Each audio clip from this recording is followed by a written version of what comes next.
Sheen Lac Speciality Coatings, always shining. Sheen Lac. மாணவர்களின் சாதனைகளை போற்றும் SNS Institutions கோவை.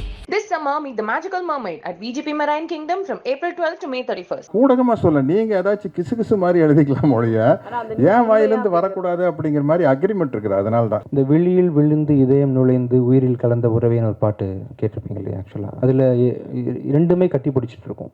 இசையும் பொண்டாட்டி புருஷன் மாதிரிங்க. கூலி வந்துருச்சு இன்னைக்கு ஆன் போர்டு இல்லை சார்? ஆமாம், ரஜினி சார் படம் நடிக்கிறேன். வெற்றிமாறன் மாதிரி பா ரஞ்சித் மாதிரி மாரி செல்வராஜ் மாதிரி டைரக்ட் பண்ணாங்கன்னா மோடி பயோபிக் நல்லா இருக்குன்னு நினைக்கிறேன். Sir thank you sir. சார் நம்ம சச்சின் டெண்டுல்கரை பார்த்து என்னையே ஆடுறேன்னு நம்ம தைரியமாக கேட்கலாம் சார். வழக்கமாக என்ன ஒருத்தர் கேட்பார், அவர் நீங்கள் தானே? ஆக்சுவலாக நீங்கள் தானே? அவரை காணவே நினச்சிருந்தேன். நீங்கள் தானே பண்ணணும் சார். சலீம் 2 வரப்போகுது ஃபியூச்சரில். கதை எழுதிட்டு இருக்கேன் சார். கிசுக்கு பதில் சொல்லுங்கள். கிசுக்கு நான் வாங்கலை, மேலே அதை பேசுவோம். வரல, நம்மளே ட்ரை பண்ணுவோம். இதை நீங்கள் கிசுன்னு வேறு எழுதிக்கிங்க. 45 வருஷமாக நடிச்சிட்டு இருக்கீங்க. 45 வருஷம் இப்பவும் பிஸியாக நடிச்சிட்டு இருக்கீங்க. எங்களுக்கு ஒரு 3 படம் மாத்திரம் நீங்கள் நடிக்கீங்களா இல்லையான்னு ஒரு சின்ன தெளிவு வேணும். முதல் படம் இந்த எண்ணமா கண்ணு உங்கள் ஃபேமஸான வசனம், ரஜினி சார் கூட நடிக்கீங்களா? ஏன்னா நீங்கள் சிவாஜி படத்துலேயே அதில் வில்லனா நடிக்க மாட்டீங்கன்னு சொன்னீங்க அப்படின்னு ஒன்று. அப்புறம் ஹிந்தியில் சல்மான் கானுக்கு வில்லனா நடிக்கீங்களா? அப்புறம் முக்கியமாக கருப்பு சட்டை போட்டுருக்கீங்க. நீங்கள் அந்த காவி சட்டைக்காரராக நடிக்க போகிறதா இந்தியா முழுக்க ஒரு பேச்சு இருக்கா? நடிக்கீங்களா? இன்னும் ஏதாச்சும் கேள்வி இருக்கா? பாருங்க, எல்லாம் என்னன்னா இன்னைக்கு இருக்கிற கார்பரேட் கம்பெனியில் ஒவ்வொரு விஷயம் அவங்க தான் சொல்லணும். இல்லை தனஜன் சார், அவங்க தான் அனௌன்ஸ் பண்ணணும். அதனால் ஊடகமாக சொல்ல நீங்கள் ஏதாச்சும் கிசுகிசு மாதிரி எழுதிக்கலாம் ஒழிய ஏன் வாயிலிருந்து வரக்கூடாது அப்படிங்கிற மாதிரி அக்ரிமெண்ட் இருக்குது. அதனால தான் இந்த கேள்விகளுக்கு பதில் சொல்ல முடியறதில்ல. இந்த கூலி வந்துருச்சு இன்னைக்கு ஆன் போர்டு இல்லை சார்? ஆமாம், ரஜினி சார் படம் நடிக்கிறேன். அது அவங்க அனௌன்ஸ் பண்ணிட்டாங்க. மீதி கேள்விகளுக்கெல்லாம் அவங்க தான் சொல்லணும். நானா முந்திரி கொட்ட மாதிரி சொல்ல முடியும். இல்லை, அக்ரிமெண்ட் இருக்குது. அவங்க இப்போ தேவையில்லாமல் நம்ம மேலே கேஸ் போட்டிருப்பாங்க. அதுக்காக தான் சொல்கிறேன். அதுதான் அக்ரிமெண்ட்டு. இல்லை, அவங்க சைட்லேருந்து வரணும் அப்படிங்கிறது அவங்களுடைய அக்ரிமெண்ட். இருங்க சார், நீங்க இருந்தீங்கன்னு தானே அக்ரிமெண்ட்? இல்ல, அதை அவங்க தான் சொல்லணும். Yes it is. அவர் பிரைம் மினிஸ்டர் மோடி சார். இல்லை, அது இல்லைங்க, அது அப்படி யாரும் கேட்கல. ஆமாம், அப்படியே நடித்தாலும் நல்ல என்னுடைய நண்பன் இப்போ இல்லை, மணிவண்ணன் மாதிரி ஒரு டைரக்ட் பண்ணாங்கன்னா எல்லாம் எஸ் இட் இஸ் அப்படியே எடுப்பாங்க. இல்லை, விஜய் மில்டன் சார் அப்படியே எடுக்கிறா அப்படின்னாலும் கூட ஓகே. வெற்றிமாறன் மாதிரி பா ரஞ்சித் மாதிரி மாரி செல்வராஜ் மாதிரி டைரக்ட் பண்ணாங்கன்னா மோடி பயோபிக் நல்லா இருக்குன்னு நினைக்கிறேன். சார் விஜய் மில்டன் சார் உங்களுக்கு சார் சமீப நாட்களில் நிறையா படங்கள் விஜய் ஆண்டனி சாரை பார்த்துருக்கோம், வேறு ஷேட்ஸ். பட் அவரை தான் காஸ்ட் பண்ணணுன்ற ரீசன் என்ன? இந்த படம் என்ன சொல்ல வருது ஆக்சுவலாக விஜய் ஆண்டனி அவரை வச்சுக்கிட்டு? இல்லை, ஆக்சுவலாக விஜய் ஆண்டனி சார் தான் இந்த படத்துக்கு கரெக்டாக இருக்கும். இந்த படம் ஒரு விஜய் ஆண்டனி எப்போவுமே பார்த்திங்கன்னா ஒரு மூடியாக ரியாக்ஷன்ஸ் பெருசாக வராது. எல்லாமே உள்ளுக்குள்ளே தான் இருக்கும். வெளியே அவ்வளோ வெளிக்காட்டிக்க மாட்டார். ஸோ அது நடிக்க தெரியாதுன்னு நிறைய பேர் தப்பாக பேசிகிட்டு இருக்காங்க சார். ஆக்சுவலாக அது எவ்வளோ பெரிய கஷ்டமான விஷயன்றது எங்களுக்கு தான் தெரியும். 3ஆம் பிறை படத்தில் ஆக்சுவலாக ஸ்ரீதேவி மேடம்க்கு தான் நேஷனல் அவார்டு கிடைக்கும்னு எல்லாம் நினச்சேன். ஆனால் கமல் சார் தான் கிடச்சிது. ஏன்னா அதுதான் ரொம்ப கஷ்டமான ஒரு ஆக்டிங். அது கேரி பண்ணுறது தான் ரொம்ப கஷ்டம், அதை ஹோல்ட் பண்ணுறது ரொம்ப கஷ்டம். இந்த படத்தில் விஜய் சார் அவ்வளோ அழகாக பண்ணியிருக்காரு சின்ன சின்ன விஷயங்கள். ஏன்னா இது ஸ்கோப்பே இல்லாத படம். ஒரு ஹேண்டிகேப்டாவோ கண்ணு தெரியாத ஆளாவோ நடிக்கிறது ஈஸி. அதை ஈஸியாக 50% அந்த பாடி லாங்குவேஜை இது கிரியேட் பண்ணிடும். இதெல்லாம் இல்லாமல் நம்மளுக்குள்ளே இருக்க ஒரு சாதாரண மனுஷன் அவனுக்குள்ளே ஒரு 1000 எமோஷன் இருக்குன்றதை ஃபேஸில் கொண்டு வரது தான் ரொம்ப கஷ்டம். இன்ஃபேக்ட் ரோமியோவில் விஜயானி மிக அழகாக நடிச்சிருந்தார். அது ப்ளூ சட்டை போட்டால் மட்டும் கண்ணு தெரிய மாட்டாங்க தான் என்னென்னு தெரியல எனக்கு. மற்றபடி சாரும் ப்ளூ சட்டை தான் போட்டிருக்காரு. சார், இப்போது மழை பிடிக்காத மனிதன்னு சொல்லிட்டு டைட்டில் வச்சுருக்கீங்க. பட் அந்த டைட்டிலுக்கு என்ன மீனிங்னு சொல்லிட்டு ஒரு இது இருக்கு இல்லையா? என் படத்தில் நிறைய இடத்துல மழை வருது, டீசர்லேயே தெரிஞ்சுது. அது தவிர டீசர்லேயே ஒரு சாங்கு, ராஜா சாங் ஒன்று வருது. ஏற்கனவே ஒரு காப்பிரைட் பிரச்சனைன்னு சொல்லிட்டு ஓடிட்டு இருக்கு. இதுக்கு ஏதாவது காப்பிரைட் பிரச்சனை அந்த மாதிரி ஏதாவது இருக்கா? அதுக்கு என்ன ரைட்ஸ் எல்லாம் வாங்கிக்கிறீங்களா? அது சொன்னால் போதும். ஓகே. மழை பிடிக்காமல் இருக்கிறதுக்கு என்ன காரணங்கிறது படத்தில் அது ஒரு கேள்வியாகவே வச்சுருக்கோண்ணா. இப்போ ஜென்ரலாகவே நம்ம எல்லாரை பற்றியும் எல்லாத்தையும் தெரிஞ்சுக்கிறது இல்லை. நானும் விஜய் ஆண்டனியும் 20 வருஷமாக நண்பர்கள் தான். ஆனால் விஜய் ஆண்டனிக்கு வந்து விஜய் மில்டனுக்கு வந்து என்ன பண்ணால் பிடிக்கும் என்ன பண்ணால் பிடிக்காதுன்னு ஒரு பேசிக் விஷயம் தெரியும். என்னோடய ஃபேமிலி என்ன, எத்தனை குழந்தைன்னு தெரியும். ஆனால் என்னோடய விருப்பு வெறுப்புகளோ இல்லை நான் வந்து தனியாக இருக்கும்போது நான் என்ன பண்ணுவேனோ அதை பற்றி அவருக்கு கவலை கிடையாது. அவர் தெரிஞ்சுக்கணும் அவசியம் கிடையாது. அது எவ்வளோ வருஷம் நட்பாக இருந்தாலும். அந்த மாதிரி நம்ம எல்லாருக்குள்ளேயும் ஒரு ஸ்பேஸ் இருக்குது. யாரை பற்றி எவ்வளோ தெரிஞ்சுக்கணுங்கிறது வந்து எவ்வளோ தூரம் ஒருத்தர் கூட ட்ராவல் பண்ணுறோமோ அதை பொறுத்து தான் அவரை பற்றி நம்ம புரிஞ்சுப்போம். அந்த மாதிரி இந்த படத்தில் விஜய் ஆண்டனிக்கு வந்து ஏன் மழை பிடிக்காது, இவன் யார் அப்படிங்கிறத வந்து ஒரு கேள்வியாகவே ஸ்கிரிப்டில் வச்சுருக்கோம்.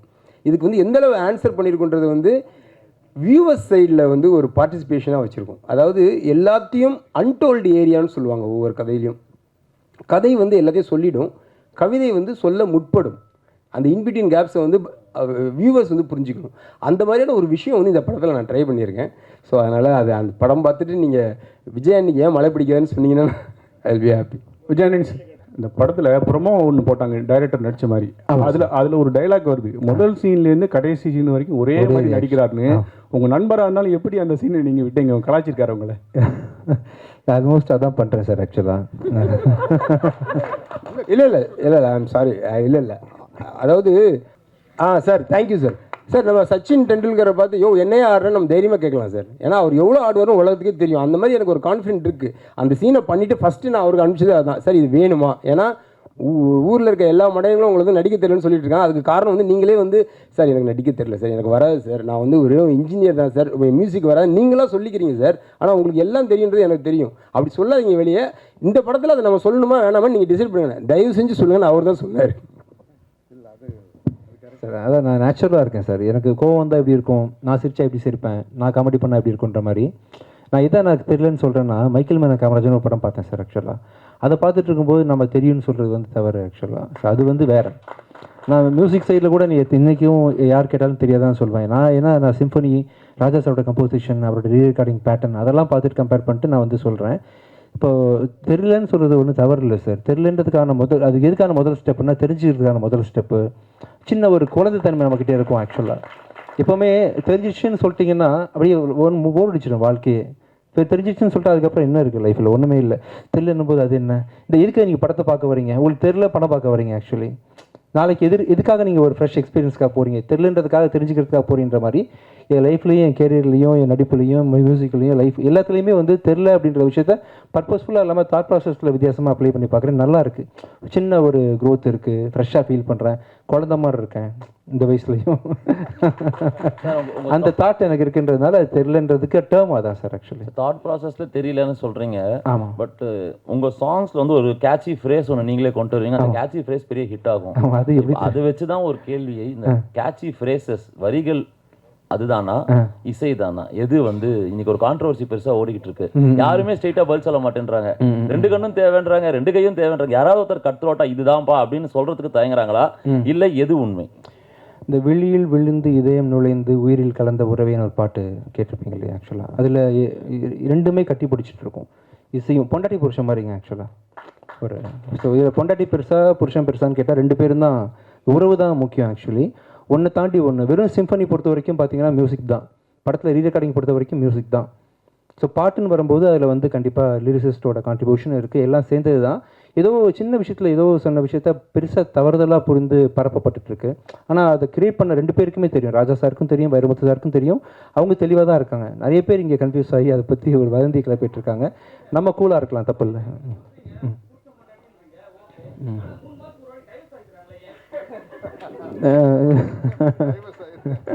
வழக்கமாக என்ன ஒருத்தர் கேட்பார், அவர் நீங்கள் தானா? ஆக்சுவலாக நீங்கள் தானா? அவரை காணவே நினச்சிருந்தேன். நீங்கள் தானா?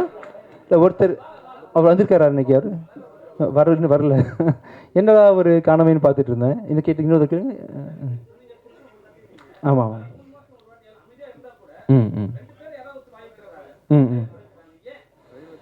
இல்லை அவங்களுக்கு பிடிச்ச வரைக்கும் இருக்காங்க, பிடிக்காதப்போ பிரிஞ்சுக்கிறாங்க. அவ்வளோதான் மேட்ரு. அதில் ஒன்றும் அவங்க வந்து அன்னிலேருந்து பீஸ்ஃபுல்லாக இருக்காங்க வச்சுக்கோமே.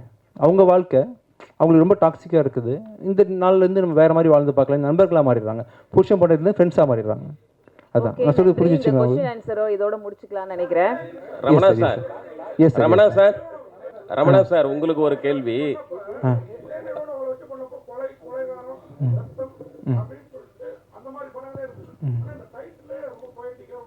ஆமாம் சார், டைரக்டர் தான்.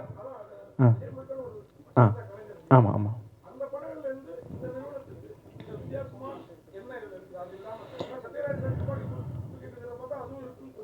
ஆ, காஸ்ட் ஆஃப் ப்ரொடக்ஷன் ரொம்ப அதிகம் சார். நிறைய ஆர்டிஸ்ட் குவாலிட்டி, ரொம்ப நிறைய டைம் எடுத்து பண்ணியிருக்காங்க. விஜய் மில்டன் சாரோட கேமரா ஒர்க் பார்த்தீங்களா? ஆக்சுவலி நானே ஃபஸ்ட் டைம் கீழேருந்து பார்க்குறேன். இந்த ட்ரெயிலர் நான் பார்க்கல, என்கிட்ட காட்டல.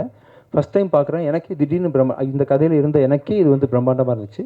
பிரம்மாண்டமாக பண்ணியிருக்காங்க ப்ரொடக்ஷன் அப்படின்ற விஷயத்தில் வந்து இந்த படம் அவங்களுக்கு பெரிய வெற்றியை தரும்னு நம்புகிறேன். ரமணா சார், உங்களுக்கு ஒரு கேள்வி. Yes sir. மறுபடியும் அதாவது டைரக்டராக இருந்து நடிகராயிட்டீங்க இல்லையா? இப்போ மறுபடியும் வந்து நீங்கள் டைரக்ஷன் பண்ணணும், நாம் சேர்ந்து பண்ணணுன்ட்டு விஜய் ஆண்டனி சார் சொல்லிட்டாரு.